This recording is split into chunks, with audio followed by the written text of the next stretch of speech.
Welcome to Biology Made Easy. Today we are discussing factors that affect diffusion and how that relates to the size of the cell and the organism. Welcome. Well, the factors we have listed here, and on this area we are listing and discussing how the factors affect cells and the whole organism. But first of all, let's list the factors. We have concentration gradient, surface area to volume ratio, distance, temperature, and size of molecules. Well, concentration gradient. When we look at these two cells, these are two cells, these are nutrients, and these nutrients in this cell are plenty and very little here. So we have differences between the concentration of the nutrients and small. So you have small diffusion rate. You come to this one, the nutrients are plenty. In this one, small amounts. And the differences between the two concentrations are great. So you have great on large concentration gradients. And so diffusion rate will be high. But when you come to nutrients that are in the external environment, the cells and the tissues in which they move are organized in such a way that the differences in concentration will be very large, and so there will be very fast diffusion rates. So, what are the substances that are found in the external environment that diffuse in? And what are the structures or tissues in which the substances diffuse in? Well, these are the nutrients that diffuse in air. You have oxygen, carbon dioxide, mineral salts, digested food substances, water. And these are the structures we take in mammals and plants. These are the structures. You have alveoli for air. You have small intestines for digested food substances. You have large intestine colon for water. And we have examples in plants, air. We have the mesophyll layer of the leaf, the lenticels in stems and roots. Then you have mineral salts diffusing in roots and water also diffusing in roots. So a large concentration gradient will have to be built up between outside environment and inside the cells. Good. So let's look at how it's done in the lungs. As we said, you need a very large amount of nutrients, air here, and smaller amount of air in the lungs to create a large concentration gradient between the outside and the inside here. Now, if you look at the lungs have been built in such a way that you have the ribs, you have the intercostal muscles, and then you have the diaphragm. These are the structures that are able to manipulate and change the breathing rate so that every time there's plenty of air outside here in the environment and smaller amounts in the lungs so that a great diffusion gradient is formed here, so that you can have fast rate of diffusion to push air in and air out. Now, the cells are built in such a way that the lungs is made up of alveoli. The alveoli are sacs, right? These are sac-like structures, and the cells that make the alveoli is only one layer of cells thick, one layer of very thin cells, so that you have these alveoli creating a large surface area filled with air, but not as high as the outside, to create a great diffusion gradient for air to always go in and out. And that diffusion gradient is also manipulated by these structures, the ribs, intercostal muscles, and the diaphragm. Very neat. So the greater the diffusion gradient, the faster the rate of diffusion. And the cell and tissue are all adapted, sized to be able to do that neatly. Now let's look at the same thing in the gut. In the gut, this is the digestive system. The gut is from the mouth. You have the mouth, you have the esophagus, you have the stomach, small intestine, colon. You have rectum also, and the anus. But look, when the food goes in, the food is in the external environment. The food doesn't go into the cells. the food is digested in the external environment.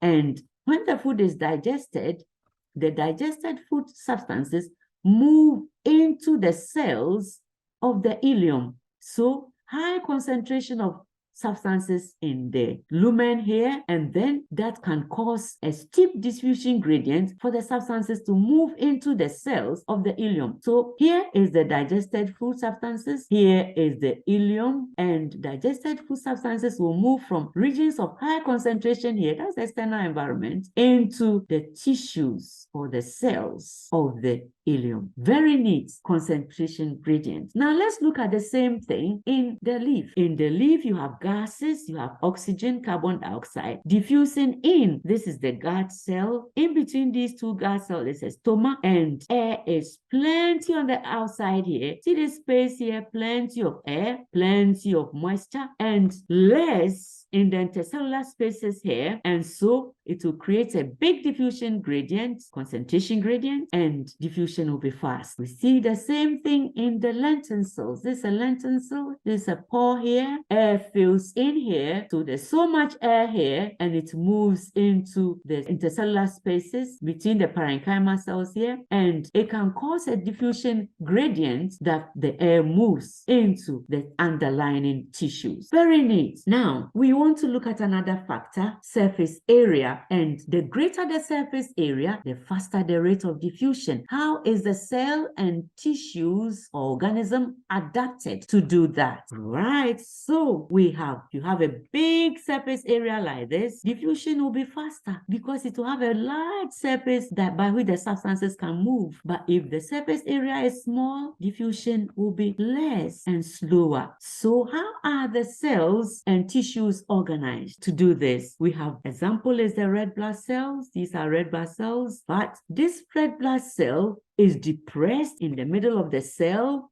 Beside that, the shape of the cell is a biconcave disc, so the surface area is big, so you can have air, oxygen moving in very fast, dissolving in the cytoplasm that have hemoglobin to carry oxygen. Very neat. Besides cells, you also have unicellular organisms, right, adapted to have efficient diffusion because you have a large surface area. Plenty of substances can easily diffuse through this large surface area.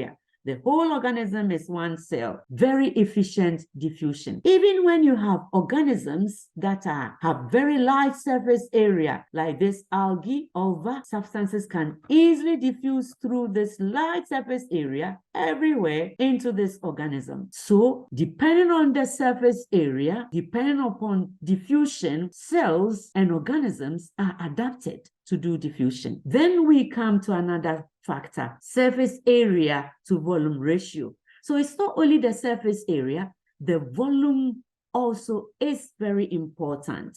So we have this, if this is a very thick body, it has surface area, large, but it has thick volume. So the surface area to volume ratio will be small. If we have this large surface area and thin, you can have substances diffuse in this one faster than the bulky one. So the cells are also adapted in relation to surface area to volume. If you have a large surface area and you have a small surface area and a big volume, you have small surface area to volume ratio, the rate of diffusion is slower. So we look at this organism. This is a flatworm because it has large surface area to volume ratio, small volume. Substances can easily diffuse very fast into this flatworm. All substances can go in through diffusion. But we have this one, the roundworm. It has surface area, it has a thick volume, so it will have a small surface area to volume ratio. So substances cannot easily diffuse all through this organism by diffusion. So it needs a transport system. Meanwhile, look at this tapeworm. It's long but it's flat. So all substances can diffuse in through this organism by simple diffusion. So surface area to volume ratio is very, very important to determine cell size, to determine the type of organism.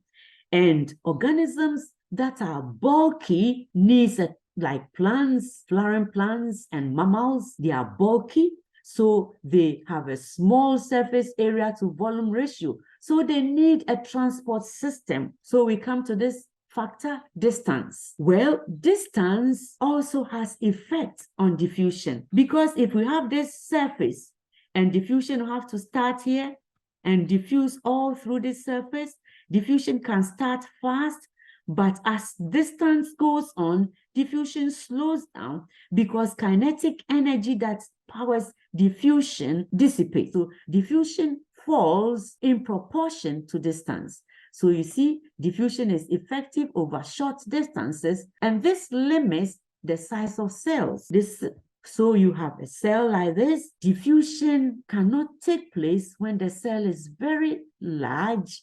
So the cells cannot be larger than 50 micromillimeters because substances diffuse, and no structures that are further away from 25 micromillimeters get substances.